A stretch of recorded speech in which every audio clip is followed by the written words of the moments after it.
all the JSS project, you have to install the JSS CLI. Okay, first of all, the prerequisite must be, let me note down your notepad so that you can understand. First of all, you have to install the JSS CLI. JSS CLI. Okay, and first thing must be a proper node version. I mean a latest node version. Latest node version. Okay, node version installed, and then you must have a JSS CLI to be installed.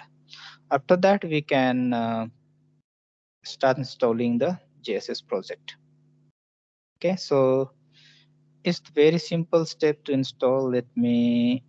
So this is the command we use to install npx create Sitecore JSS. Right. When I hit enter, so I will just show you what kind of option we see.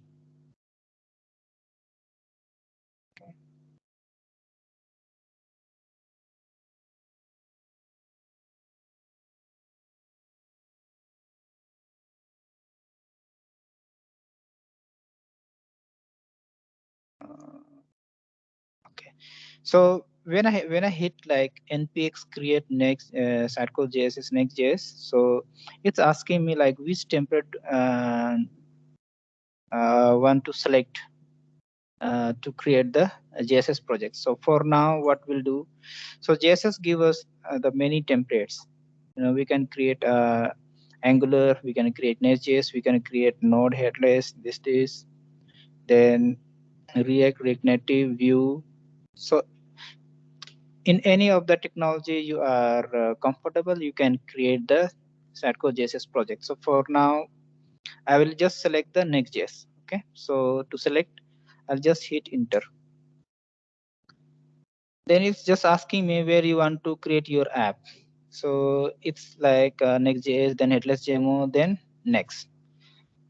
So what it will be like, headless demo will be a folder. Then the project name will create like a next.js. So I'll say for now yes. Okay, so now next is it's asking me do like would you like to use the pre-push hook like LinkedIn check, or maybe not. So for now we can say like yes. Okay, next, what the name of your app should be.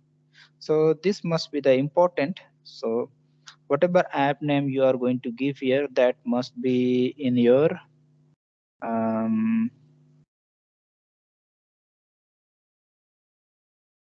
in your in your Sitecore as well.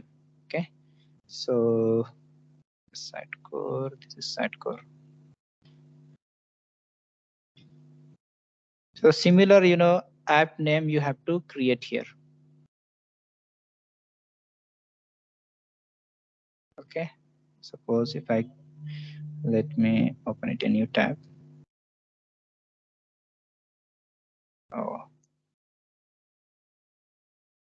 copy.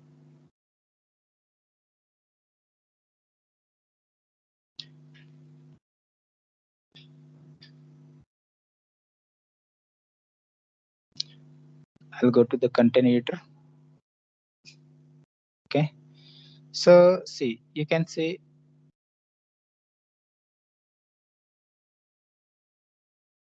So these are the headless sites we have already created. You can create the same name app here. So that's here it's asking us. Okay, so I'll go back here and write something like JSS JSS demo, JSS demo, like that. You can create a app name.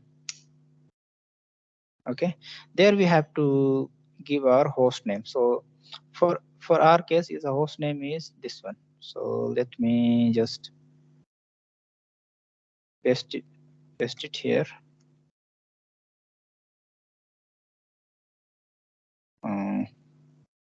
Let me note somewhere.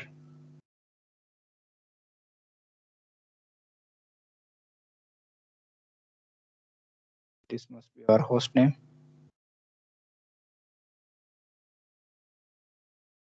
Okay, then hit enter.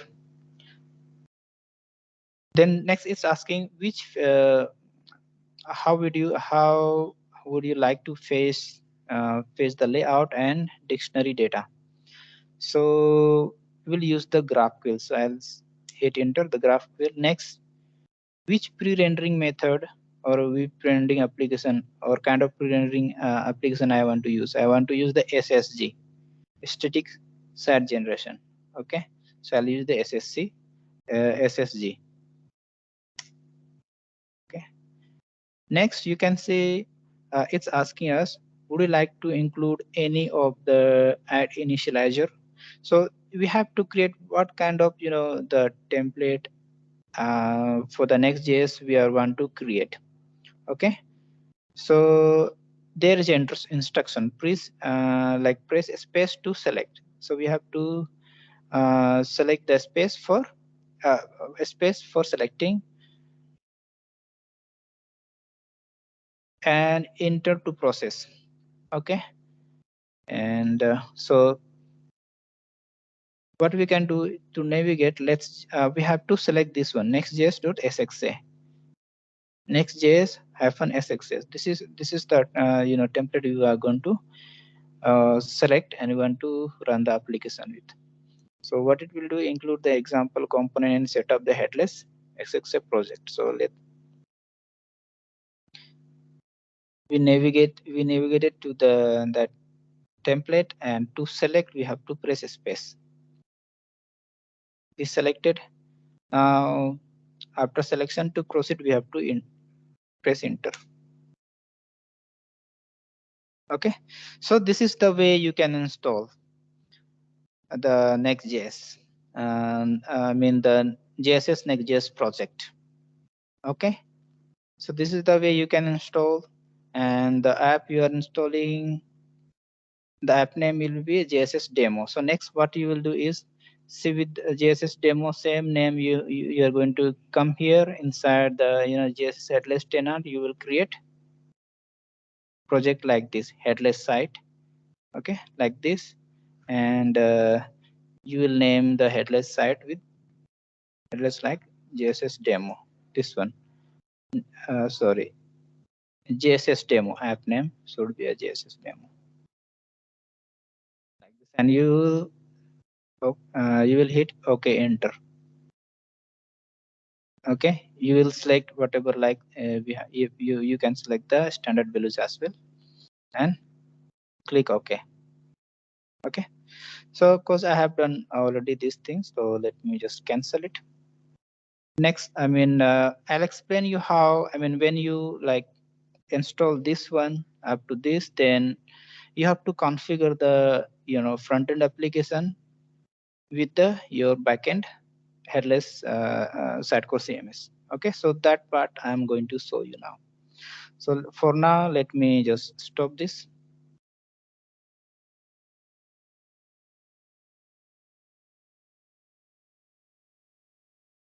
Okay, but for your case, you have to wait to be installed.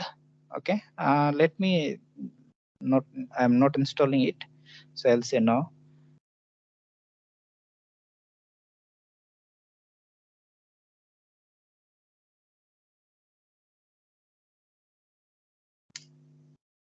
So it will continue installing.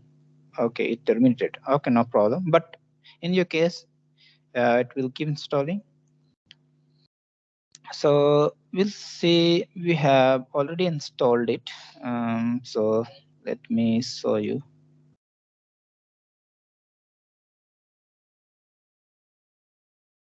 For our case, it will be CD.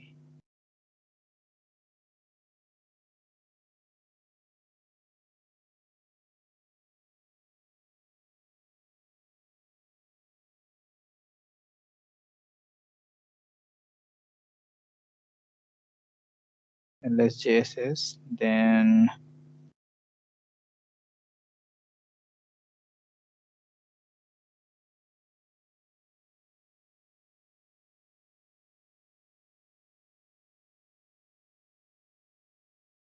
so there we have already installed.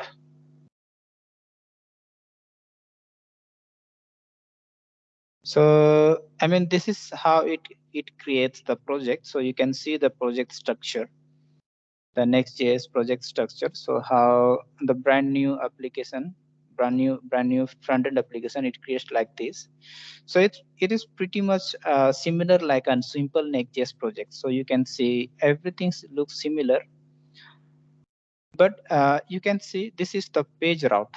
So Next.js application comes with a app route as well. But for the when we are implementing the headless CMS front end application, so that only supports the page route.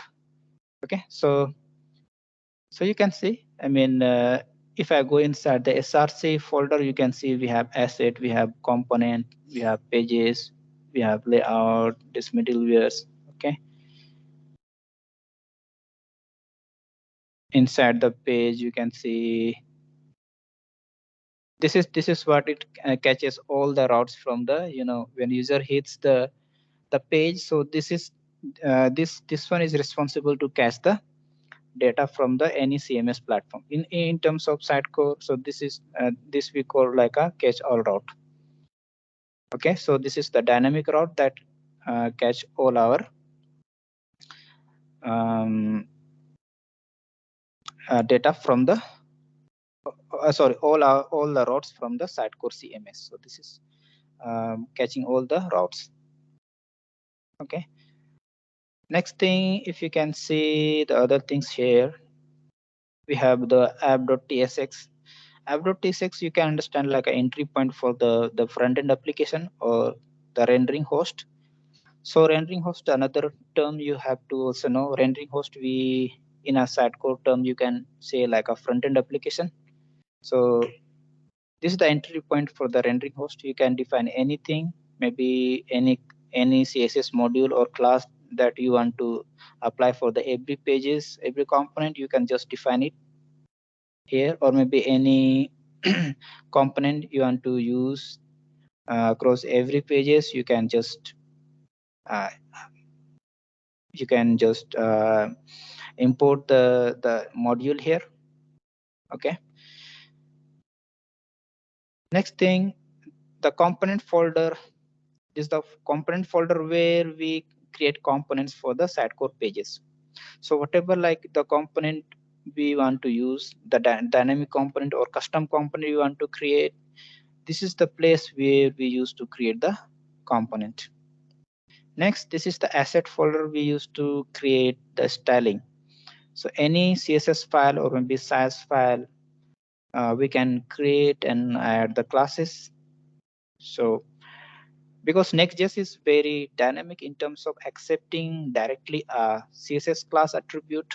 Okay, so we can write any class, we can create class, and we can CSS class file, and we can write the any class attribute, and we can directly we can import those CSS file to the any of the component, and we can use the class directly into the any of the tag.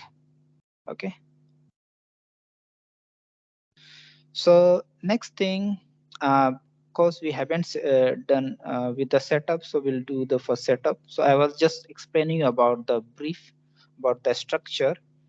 So in the structure, if I show you there, you can see .env file there. I mean, we define the configuration, like the API host, GraphQL endpoint, the application name. Okay, already fetch with we have done like a we have assigned GraphQL, so it will fetch the data from the GraphQL. We are going to fetch the data from using the GraphQL. Okay, so it is already implemented here. We don't have to write the fetching. When we component level, we want to fetch the data, we can in that time we can write any we can write we can create a component there we can, but in terms of like only to fetch the data from the layout service or maybe dictionary, just GraphQL, this is okay. I mean, just we have to just create a component and it will work. Okay, so next thing. Okay, I'm just telling you about the high level, like I told you about the app.tsx. This is the entry point for application. This is catch-all routes, which accepts every route from the browser. Okay, next 404. If nothing is finding any item, so it will directly this inbuilt 404. So it will directly redirect to this component. Next we have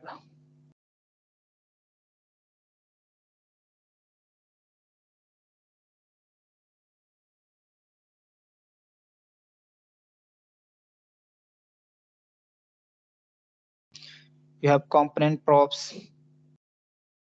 Okay, we have page props.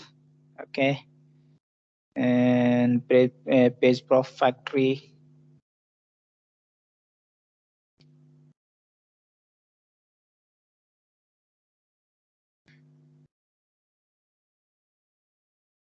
We have page prop factory. So I mean, what the page prop factory does is it helps. Um, it helps the whatever, like the routes are identified by the dynamic cache, dynamic routes. So it helps our components to fetch the data from the layout service.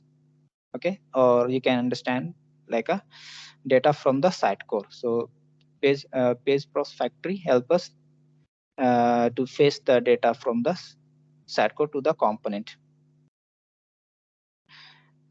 We have also somewhere here like a component builder or component props, which helps component to map the data from the layout service as well. We have layout factory, you can see. We have site resolver. When in case of like multiple multiple rendering hosts or multiple DNS, so this is going to resolve the sites. Okay, so next let's see like how we can configure it. Okay, so I pretty much I have explained you about a little high level on the its structure. Next thing on it, what I explained you about .env. Okay, next thing we have also this JSS config.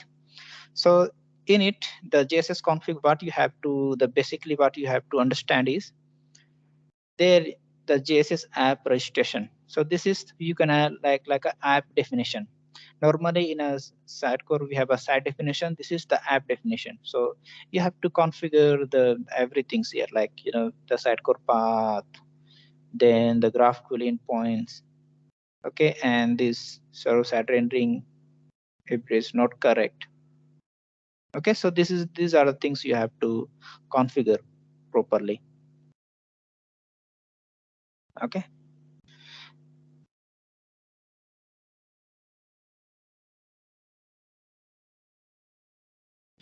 next we have next.config.js. So there we include any kind of custom config or maybe modules or plugins. So we can just add here. Okay, maybe if you want to add any rewrites module, you can add. Maybe if I have to add any configs, we can just add it here. Then we have a package.json. All the dependencies are listed here. Okay, so this is again, if you'll see, these are pretty much familiar. You can see these are ts config. This is for, and tss. This is for the tabs, because we are using the tab script. So that's the reason. There's a ts config, ts script or JSON. Okay, and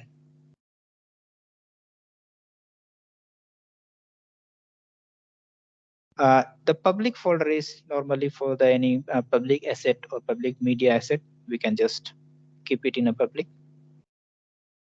A script you can understand like anything that helps our front-end application to work. So everything pre-built JSS, JS, or maybe scripts are inside the scripts. Okay, so whatever we do, we have to do inside the SRC. So you must be familiar with this structure like asset, component, pages. Okay, so mostly, I mean, in terms of in terms of development, what we do is you have to just create components here. The second thing, you have to just if there is any styling, you have to add styling. You have to add styling here. So there only the two things are important for now. If you want to, you have to just to know how to create component, and just css class you can add here, css so file you can add here. Okay, and anything you want to add in the app label, you can just go here in app.tsx. You can add any maybe any module or any css file, just to fetch it through the any component or any pages. Okay, so I mean, it's pretty much about the basics. Okay, so in our next session we'll see how we can configure it. Okay, so thanks guys.